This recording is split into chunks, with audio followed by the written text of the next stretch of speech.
할렐루야. 한번 따라서 하실까요? 그리하여. 그리하여. 자, 우리 말씀 한번 더 맨 마지막 31절 한번 다시 한번 보여주실까요? 31절 같이 한번 있습니다. 시작. 그리하여 온 유대와 갈릴리아 사마리아와 교회가 평안하여 든든히 서가고 주를 경외함과 성령의 위로로 진행하여 수가 더 많아지니라. 아멘. 할렐루야. 자, 오늘 여러분들과 계속해서 이제 사도행전에 있는 말씀을 18번째 이야기로 한번 그리하여 어떻게 교회가 되어졌는가에 대한 것들을 오늘 말씀을 통해서 여러분들과 같이 한번 나누고자 합니다. 우리가 지난 이제 봤던 대로 사울이라고 하는 사람이 다메섹까지 예수 믿는 사람을 전부 다 잡아서 이제 제사장에게 바치고자 하는, 마치 제가 그런 말씀 드렸죠.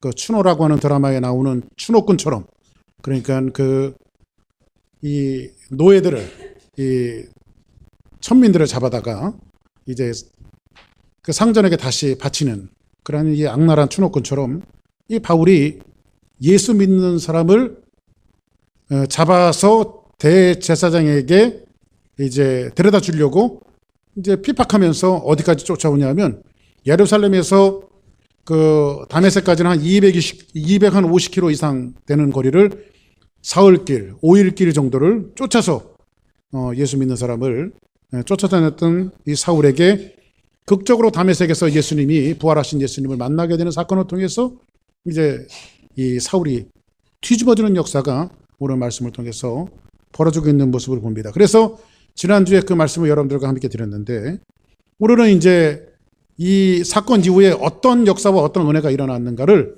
여러분들과 함께 말씀을 보면서 함께 은혜를 나누고자 합니다. 여러분들이 지금 그 저희 교회가 성경 통독을 하고 있습니다만 성경을 통독하고 성경을 읽을 때에 팩트가 있어요. 사실 그대로 문자 그대로 성경을 읽는 것은 매우 중요합니다. 한번 따라합시다. 성경은 사실이다. 아멘. 성경은 사실이에요. 그리고 성경을 사실 그대로 문자 그대로 여러분들이 이해하고 믿고 있는 것은 굉장히 중요해요. 성경을 읽을 때. 그러나 그것 못지않게 중요한 것이 있는데 그건 뭐냐면요. 그 문장과 그 사실 속에 담겨져 있는 감추는 듯 하면서 강조하고 있는 강조법들이 성경 속에서는 굉장히 많이 담겨져 있어요. 성경 속을 보면요. 성경을 읽을 때 여러분들 한번 이런 관점을 한번 생각해 보세요. 하나님께서 이 장면을 가지고 어떤 표정을 가지고 계실까? 하나님의 표정은 어떤 표정을 이 말씀 속에서 읽을 수 있을까? 이 말씀을 보면서 여러분들 성경 읽는 것은 대단히 중요합니다. 성경에 보니까 한번 이런 그 말씀을 가지고 한번 오늘 한 말씀 볼까요? 자, 오늘 다시 한번 이제 밑으로 넘겨보시기 바랍니다. 자, 같이 한번 읽습니다. 20절. 시작.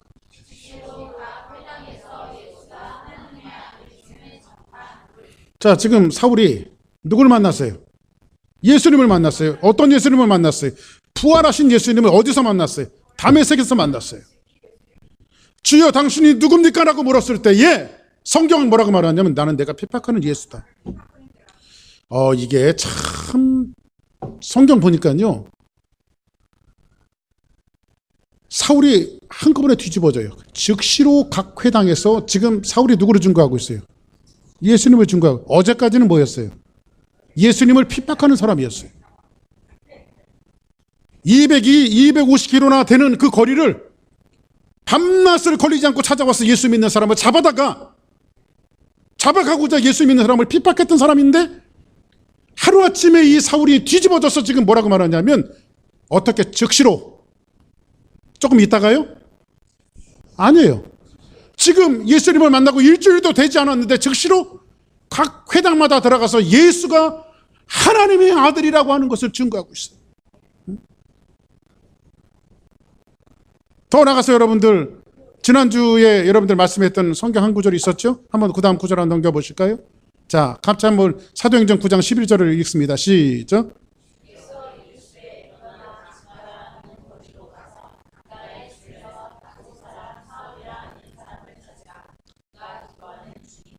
지난주에 아나니아라고 하는 이 선지자에 대해서 말씀드렸죠. 이 아나니아를 하나님께서 지금 사울에게 보이시는 환상을 보여주세요. 아나니아야, 너는 지금 주께서 이르실 때 너는 직가라고 하는 거리로 가서 유다 집에 5사람, 사울이라 하는 사람이 사람을 찾아라. 그가 지금 기도하는 중이다. 이걸 보여주세요. 그런데 직가라고 하는 거리, 이렇게 말하는데, 직가라고 하는 것이 여러분에게 뭐라고 말씀드렸죠? 이것은 거리의 이름을 이야기하는 것이 아니라 거리의 형태를 이야기하는 거예요. 이것은 뭐예요? 너는 곧장 좌우나 우로나 치우치지 말고 빨리 지금 내가 지시하는 곳 가라. 거기에 누가 있냐? 바로 사울이 있다. 사울이 기도한다. 그리고 너는 그 위에 기도를 해주라고 말합니다. 아나니아는 지금 이 하나님의 말씀에 의지해서, 지금 예수님의 말씀에 의지해서 지금 사울에게 다가가는 거리를 성경은 표현을 뭐라고 말하냐면 직가라고 하는 거리로 가서 이렇게 말하고 있어요. 그러면 즉시로 하나님의 말씀을 전파했다. 직가로, 이런 표현들은 뭐냐면요, 하나님의 다급성을 보여주고 있는 거예요. 오늘 사울이 변화되어지고 난 이후에 성경은 뭐라고 표현하고 있냐면, 지금 일주일도 채 되지 않은 이때에 사울이 지금 변화되어서 즉시로, 이 말씀은 여기에 여러분들 하나님의 심정을 담고 이 말씀을 한번 보시기 바랍니다. 이런 표현들을 한번 보세요. 하나님이 죄악 가득한 세상에 구원이라고 하는 명제 하나를 두시고, 얼마나 하나님의 구원이, 복음 증거함이, 예수 그리스도는 하나님의 아들이라고 하는 이 사실을 증거하는 이 하나님의 말씀이 얼마나 화급하고 다급하게 안타까운 마음으로 하나님께서 지금 이 복음을 증거하기를 원하시는가를 오늘 이 말씀을 통해서 볼 수가 있어요. 어떻게까지 하나님을 믿었지만은 예수 그리스도를 핍박했던 이 사울. 근데 오늘은 예수 그리스도를 하나님의 아들이라고 증거하고 있어요. 어떻게 이런 변화들이 일어날까요, 여러분들? 이 고정관념이 변할 수 있을까요? 지금 사울은 그것이 진리인 것처럼 살아왔어요. 하나님의 말씀인 것처럼 살아왔어요. 자, 한번 보세요. 이제 오늘 말씀을 한번 보실까요? 9장 21절, 오늘 본문인데 같이 한번 읽습니다. 시작.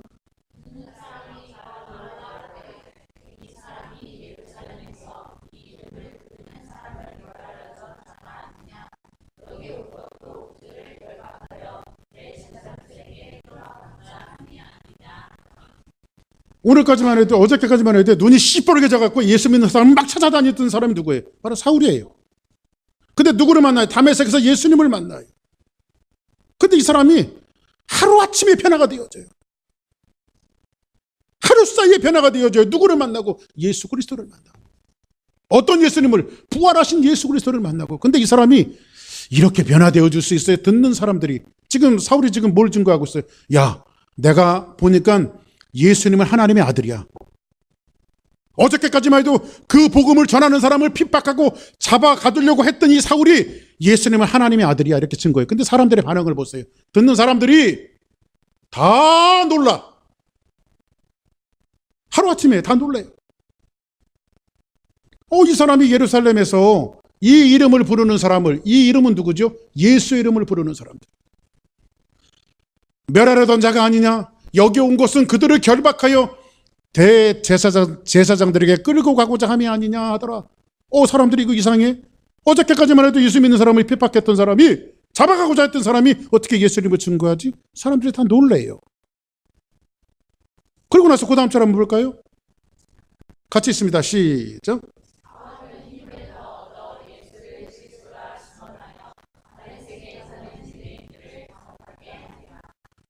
그러니까 여러분들이 당혹하지 않겠어요? 사울이 더 힘을 더 얻어 예수를 그리스도라 증언하여 다메섹에서 사는 유대인들을 당혹하게 하니라.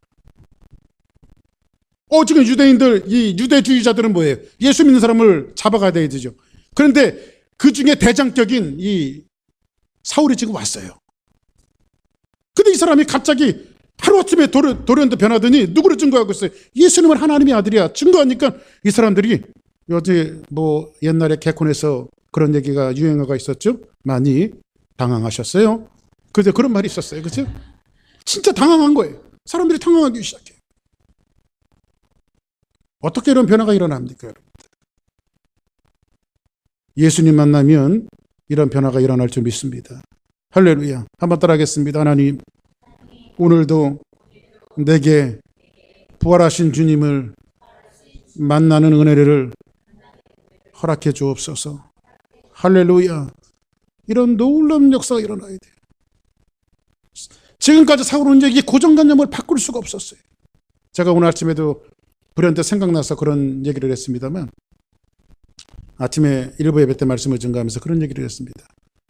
저는 저 이모님 댁이 구로동에 사셔갖고 보통 이 초등학교, 그때는 국민학교라고 말했는데, 국민학교 다닐 때 저희 형님하고 그 이모 댁에 한 번씩 놀러 갔어요. 여름에 방학을 하면.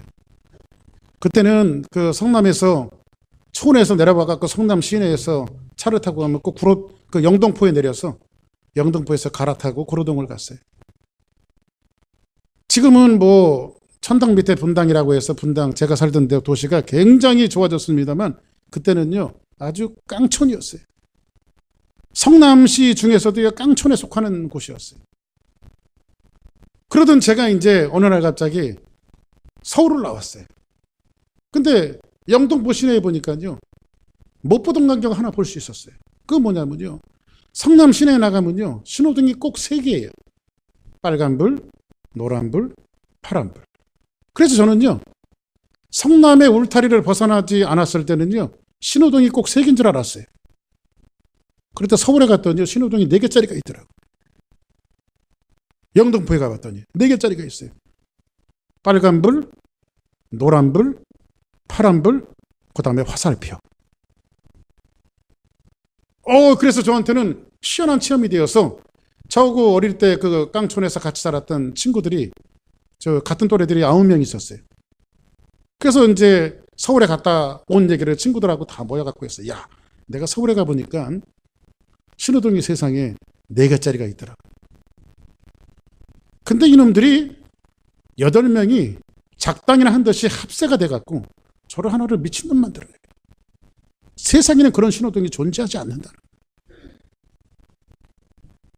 어떻게 신호등은 빨간불, 노란불, 파란불 3개, 그 이상의 것이 뭐가 필요하냐 이거지. 그러니까는 서울 가본 사람하고 안 가본 사람하고 싸우면 안 가본 사람이 이긴다고, 저 하나를 이 8명이 작당을 하고 바보를 만들어. 나는 봤어. 그죠? 나는 봤어요. 몇 개짜리 신호등을 봤어요. 4개짜리 신호등을 봤어요. 진실을 이야기하는데도 진실이 통하지가 않아요. 지금까지 사도 바울의 일생은, 사울의 일생은요, 하나님을 믿는 것은 마치 신호등 3개짜리를 보고 그것이 진리인 것처럼 믿었는데, 어느 날 갑자기 다메섹에서 예수님이 나타나셔서 나는 네가 그렇게 핍박하는 예수다. 예수님의 부활 자체를 믿지 않았어요. 그런데 그리스도인들은 예수님의 부활을 믿었어요. 이 새빨간 거짓말을 한다고 생각했는데, 그 부활하신 예수님이 지금 누구 앞에 나타나신 거예요? 사울 앞에 나타나셨어요. 그리고 이 사람이 하루아침에 뒤집어지는 놀라운 역사를 체험하기 시작해요. 그리고 나서 어떻게 해요? 즉시로 나가서 예수님은 하나님의 아들이라고 증거하기 시작해요. 그리고 더 사람들이 이 사람이 그런 사람이냐 아니냐 이렇게 말할 때 사울이 힘을 더 얻어 뭐라고 말해요? 예수님은 하나님의 아들이라고 증거합니다. 그때 많은 사람들이 당황해요. 그리고 나서 22절까지 한번 여기 머릿속에 딱 책갈피에 접어두시고요. 그 다음에 23절은 뭐라고 말하냐면 같이 읽습니다. 시작.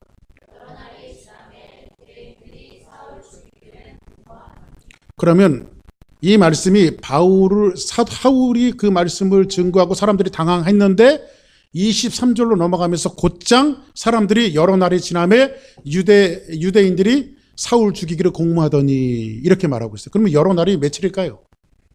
한번 개수 한번 해보세요, 여러분들. 요 여러 날이 지남에 이 며칠일까요? 며칠쯤 될 것 같아요. 일주일?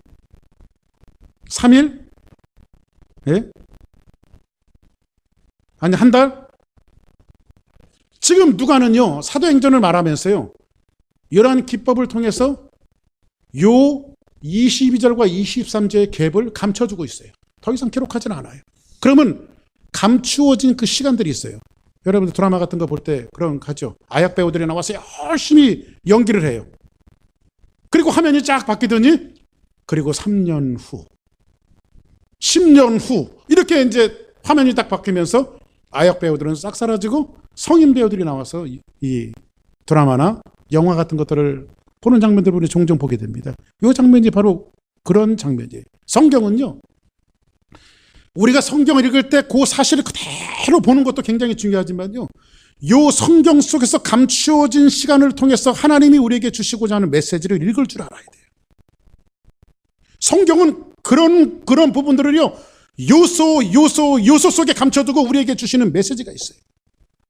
오늘 본문에 있는 말씀이 22절과 23절 사이에 이 갭을 통해서 하나님께서 우리에게 주시고자 하는 메시지가 있다는 거예요. 예를 들자면 이런 겁니다. 성경에 한번 신명기, 그 다음처럼 한번 볼까요? 신명기 1장은 신명기는 다시 하나님께서 명령하신 내용들이에요. 예?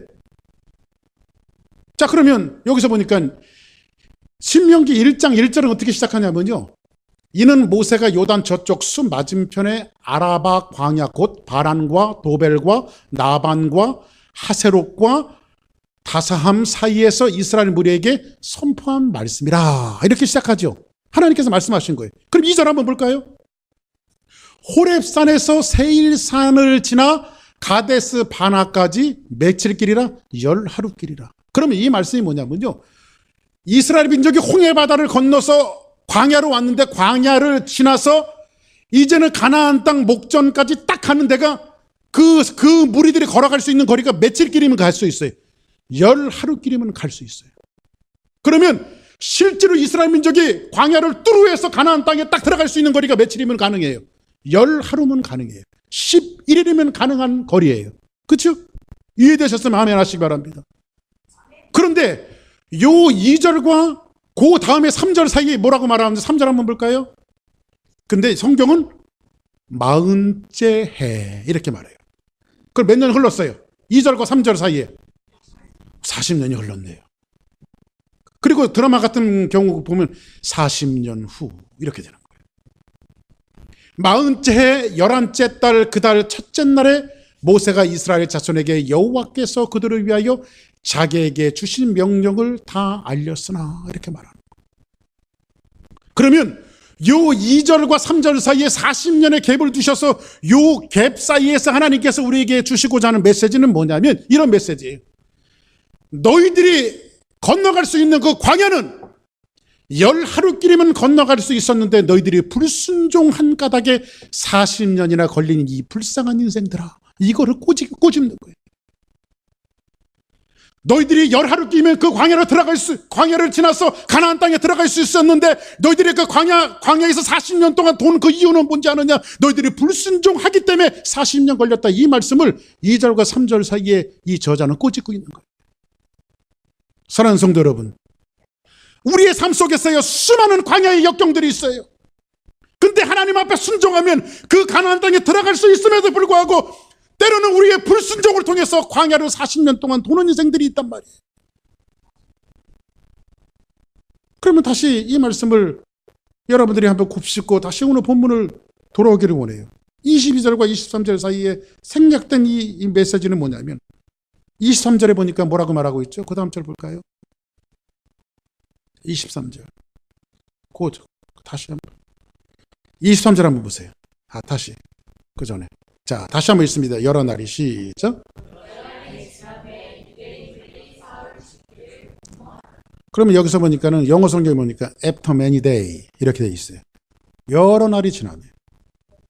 그러면 요 말씀을요, 누가는 사도행전을 쓰면서 감춰놓고 있지만요, 요 말씀을 이 여러 날이라고 해석을 당사자였던 사울이, 나중에 바울이 자기가 어떤 시절을 지냈는가를 갈라디아서에서 우리에게 이야기해주고 있어요. 응? 자, 갈라디아서 한번 볼까요? 얼마나 며칠, 한 달이 됐는지 일주일이 됐는지 여러분 말대로 3일이 됐는지 한번 봅시다. 자, 갈라디아서 1장 17절에 보니까 나보다 먼저 사도된 자들을 만나려고 예루살렘으로 갔어요? 가지 않았어요? 사울은 변화된 다음에 먼저 사도들을 만나서 자기가 출발했던 예루살렘으로 가지를 않았어요. 그리고 뭐라고 말하죠? 아라비아로 갔다가 다시 다메섹으로 돌아갔노라. 그러면 이 사람이 지금 들어간 곳이 어디예요? 아라비아가 어디예요? 아라바 광야. 이 광야는 어디예요? 이스라엘 민족이 수천 년 전에 40년 동안 하나님 앞에 훈련받고 동서남북을 바라보아도 도움 하나 얻을 수 없는 곳에서 하나님만을 바라볼 수 있는 이 하나님을 의지하고 하나님을 믿는 방법을 훈련받았던 그 광야예요. 그 광야를 몇 년 동안 보내셨어요? 그 다음 절 한번 보세요. 그 후 3년 만에, 몇 년 만에요? 3년 만에 내가 게바를 방문하려고 예루살렘으로 올라가서 그와 함께 15일을 머무는 동안. 그러면 요 22절과 23절 사이에 감추어진 여러 날이 지나면 여기에 해는 몇 년이에요? 3일이 아니라 3년이에요. 3년. 그러면 이 광야는 어떤 곳이죠? 조금 아까 말씀드렸다시피 이 광야는요, 아무것도 없어요. 사람이 살 수 없는 땅이에요. 누구를 의지할 수 없는 땅이에요. 하나님만 바라보게 돼 있어요. 이스라엘 민족을 이 광야에서 40년 동안 훈련시킨 것이 뭐죠? 너희들이 믿는 것은 세상을 의지하는 것이 아니라, 세상을 의지하는 것이 아니라, 사람을 의지하는 것이 아니라 하나님 믿는 방법을 가르쳐 주셨고, 하나님을 의지하는 방법을 가르쳐 주셨던 것이 어디? 바로 이 광야예요. 근데 하나님께서 이 광야를 지금 누구를 보내시죠? 사울을 보내요. 그리고 거기에서 몇 년 동안 있게 하시죠? 3년 동안 있게 하세요. 그러면 아무 사람이 살지 않는 광야에 가서 사울이 뭐 했을까요?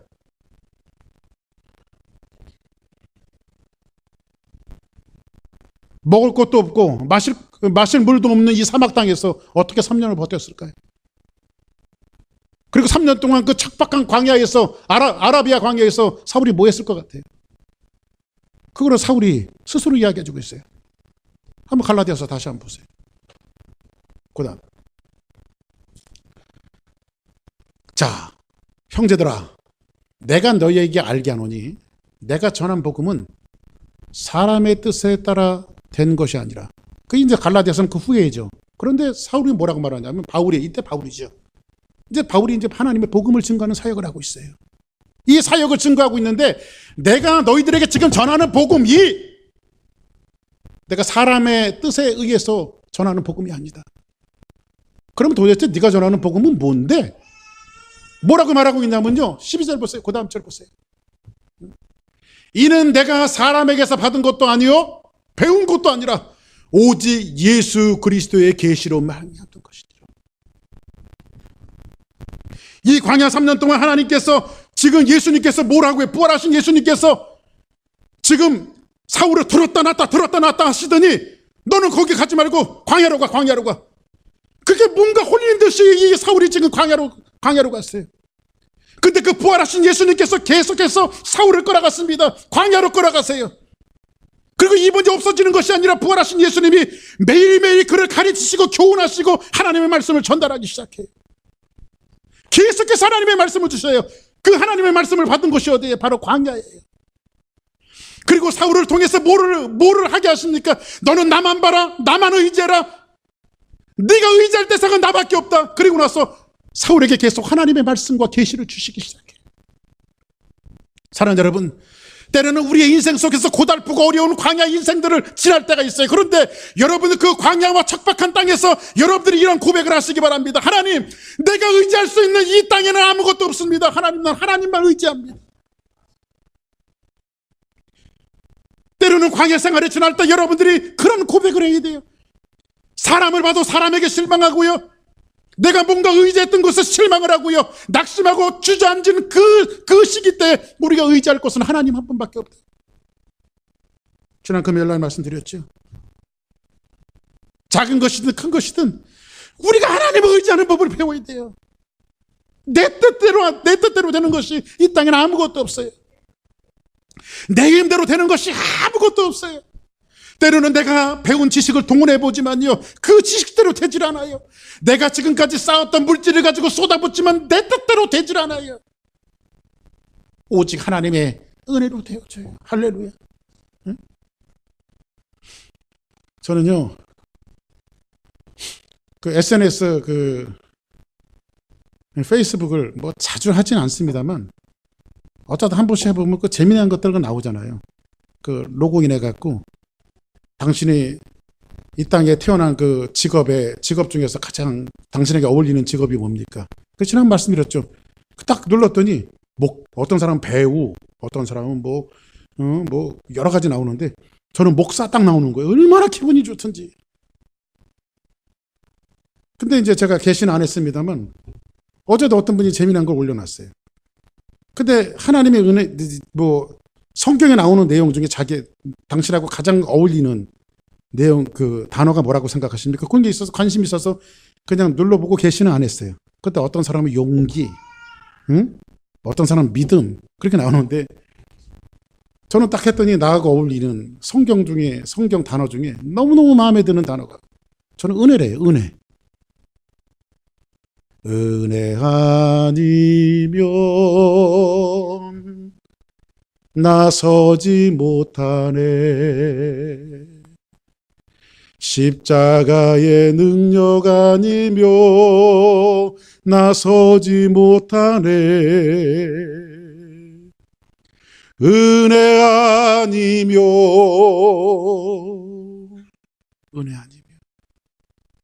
저는 요즘에 하나님의 말씀을 보고 기도하면서 너무 하나님 앞에 제가 요즘에 계속 집중해 있는 용어가 뭐냐면 바로 하나님의 은혜예요. 하나님, 내 인생 속에 작은 일이든 큰 일이든 하나님의 은혜 아니고는 안 됩니다. 할렐루야. 하나님, 내가 걸어가는 인생길 자체가 광야인데 이 광야 같은 세상 속에서 내가 의지할 수 있는 분은 하나님 한 분밖에 없습니다. 이 고백을 해야 돼요.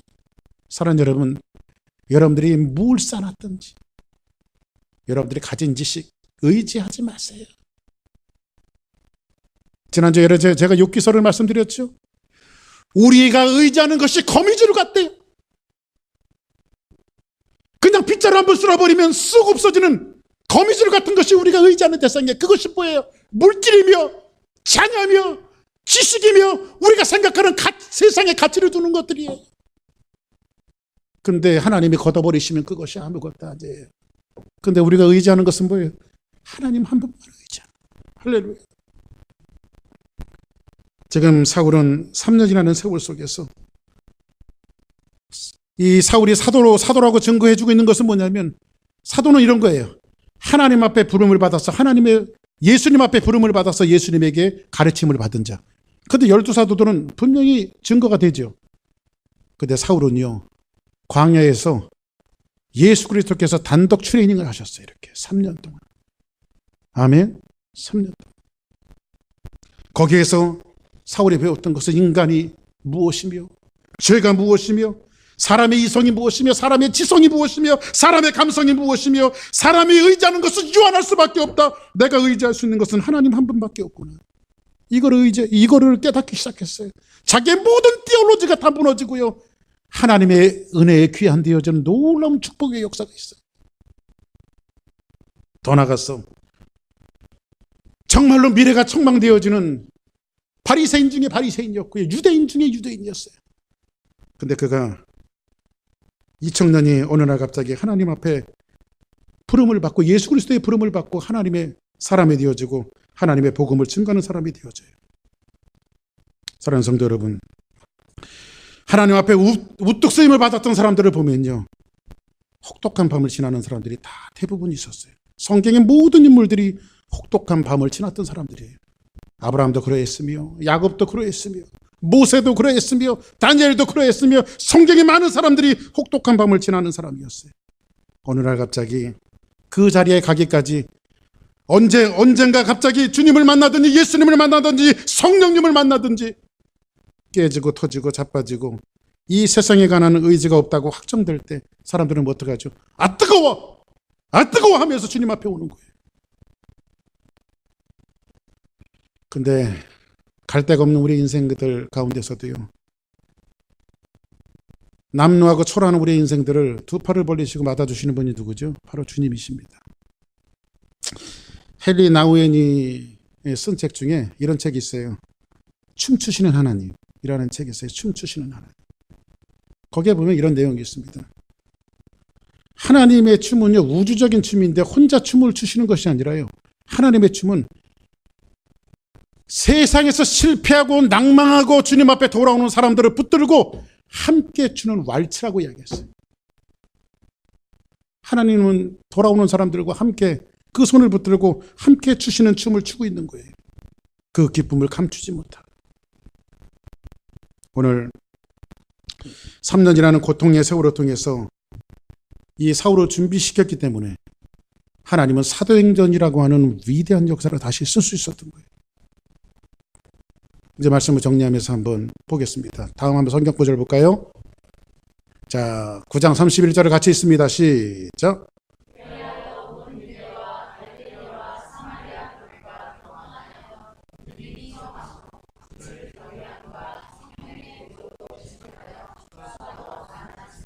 자, 보세요. 그리하여 이렇게 말합니다. 그리하여. 여기서 그리하여라고 하는 것은 앞에 나왔던 사울의 이야기를 하는 걸까요? 사울이 이렇게 돼서 이렇게 변했다 이걸 이야기하는 것이 아니라 그리하여라고 하는 것은 사도행전 1장서부터 9장까지 전개되어졌던 모든 것들을 통틀어서 얘기하는 거예요. 그 전에 통틀어졌던 것은 뭐죠? 성령이 임재하며 교회가 탄생되기 시작하고 교회가 탄생이 되어지면서 기적적인 일이 일어나기 시작했으며 교회가 탄생되어서 사람들이 주님 앞에 모여서 그 수가 더 많아지고 3,000명씩 5,000명씩 구원을 받는 역사가 벌어지게 되어졌고 그 교회에 핍박이 가해지기 시작했고 사람들은 전부 다 핍박을 피해서 동서남북 흩어지기 시작했어요. 고난을 받고 핍박을 받고 심지어 예루살렘 교회에 사람들이 없어졌어요. 몇 사람만 남았어요. 지도자 몇 사람만 남았어요. 다 도망갔어요. 이제는 교회는 꼼짝없이 이제 끝났구나 시작됐을 때에 성경은 그리하여 이렇게 말하고 있어요. 근데 그게 교회가 마지막이었어요? 그렇지 않아요. 성경을 보니까 이 일련의 사건들을 통해서 핍박이라고 하는 사건들을 통해서 광야길이라고 하는 이 어마어마한 사건들을 통해서 하나님이 하시는 일은 뭐냐면 그리하여 온 유다와 갈릴리와 사마리아와 교회가 어떻게 되고요? 평안하여지고. 사랑 여러분, 때로는 우리 교회에 걸어가는 행로 속에 여러분이 걸어가는 행로 속에 핍박과 어려움과 고난과 절벽일 수 있어요. 광야같이 동서남북을 바라보아도 전혀 도움을 받을 수 없는 이 광야 같은 세상일 수도 있어요. 우리 교회를 바라봐도 핍박받고 어려움받고 사람들이 흩어져서 정말로 얼마 남지 않는 이런 현재의 시츄에이션일 수도 있어요. 그러나 성경은 뭐라고 말하죠? 그리하여. 이 일련의 사건들을 통해서 그리하여 주사랑교회가 유다와 갈릴리와 사마리아 교회가 어떻게 되고요? 평안하여 든든히 서가고. 아멘. 한번 따라합시다. 평안하여 든든히 서가고. 아멘. 주를 경외함과 성령의 위로로 진행하여 수가 더 많아지니라. 할렐루야. 여기서 보니까 주를 경외함과 이렇게 말해요. 주를 경외했다라고 하는 것은요, 단순히 그들이 예배 드렸다라고 하는 것이 아니라 이 말씀에서 우리에게 소개되어주고 있는 것은 뭐냐면 더 그리하여 많은 교인들이 주님만 바라보게 되었다. 이 뜻이에요. 예배만 드렸다가 아니라 주님만 바라보게 되어졌다. 사랑하는 여러분, 여러분에게 제일 묻습니다. 여러분들의 삶이 고달픕니까? 아파요? 힘들어요? 때로는 고통 속에 있습니까? 근데 그때는 주님 앞에 엎드리는 찬스예요. 할렐루야. 지난 금요일에도 말씀드렸죠? 이스라엘 민족들이 아이성과 싸울 때 어떻게 해요? 매복하고 복병했어.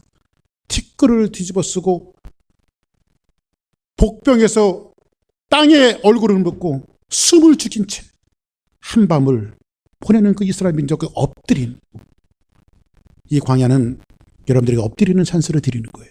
아멘. 기도하는 찬스를 드리는 거예요. 그러면 성경은 뭐라고 말하죠? 그리하여.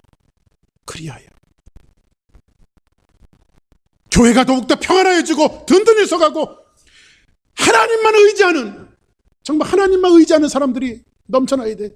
우리 교회는요, 예배만 드리는 사람이 넘쳐나는 것이 아니라 하나님만을 의지하며 예배 드리는 사람이 넘쳐나야 돼. 오늘 주일 됐으니까 교회 가서 예배 드려야 돼. 이게 아니라 여러분의 평생의 삶이 나는 하나님만 의지합니다. 할렐루야. 응? 하나님만 의지합니다. 한 주가 시작되어지는 이 주일은 한 주의 마지막이 아니라 한 주가 시작되는 곳이에요. 이 말씀을 듣고 나는 하나님만 의지합니다. 어떨 때 하나님을 의지하죠? 바울은요, 절망에 있을 때 하나님을 의지했어요. 성경 바울이 늙고 나서요, 다 늙고 나서 바울이 썼던 고린도후서에 있는 말씀 한번 보실까요? 성경 뭐라고 말하냐면 고린도후서 1장 9절에 보니까 뭐라고 말하고 있죠? 시작.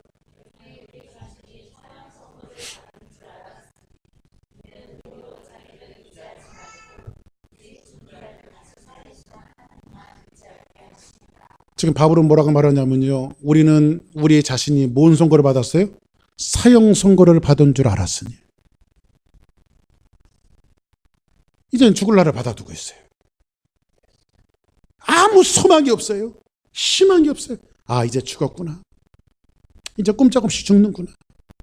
요 순간에 이는 우리로 자기를 의지하지 말고 나 자신을 의지하지 말고 죽은 자 가운데서 다시 살리시는 하나님만 의지하게 하려 하십니다. 할렐루야. 누구를 의지해요? 하나님을 의지하세요. 남편도 믿지 말고 아내도 믿지 말고 사람은 믿음의 대상이 아니에요. 목사님도 믿지 말고 사람은 믿음의 대상이 아니에요. 믿음의 대상은 하나님이에요. 예수 그리스도예요. 세상 수많은 사람들을 만나봐도 선생님이 나를 실망시키기도 하고요, 목사님이 나를 실망시키기도 하고요, 남편과 아내가 나를 실망시키기도 하고요, 정말 친한 베스트 프렌이라고 하는 친구들이 나를 실망시키기도 하지만은 우리가 믿는 하나님은 우리를 실망시키지 않아요. 아멘. 우리가 이게 마지막이구나 하는 그 절망 속에 갔을 때에 나 자신을 의지하지 말고 하나님을 의지하라고 말합니다. 오늘 이 감추어진, 이 멈춰진 이 3년이라는 세월 앞에 바울이 왜 그렇게 위대해지고 위대한 사역을 감당할 수 있었냐? 아라비아 광야의 3년이라고 하는 감추어진 세월 동안 하나님을 의지하는 법을 배웠기 때문에, 하나님을 믿는 법을 배웠기 때문에 바울은 평생에 하나님을 의지하고 살았어요. 할렐루야. 죽음 앞에서도 당당하게 내가 죽음 가운데서 다시 살리시는 그 예수님을 의지하고 믿었다고 바울은 고백하고 있어요. 사랑하는 여러분, 한 주가 시작되어지는 이 주일 아침에 여러분에게 드리는 이 메시지를 통해서 돌아오는 한 주, 그리고 여러분에게 펼쳐지는 모든 삶이 신을 받으시라는 고백을 했으면 좋겠어요. 하나님, 오늘도 내가 하나님 의지해요. 내가 정말 하나님 의지하고 살아갑니다. 하나님, 내 힘으로는 한 걸음도 걸어갈 수 없는데 나 정말 하나님 의지하고 살게요. 이 고백을 하고 교회 문을 나서며 믿음의 행진이 여러분들의 삶 속에서 이어지는 귀한 축복의 역사가 있기를 주의 이름으로 간절히 축복합니다. 기도하겠습니다.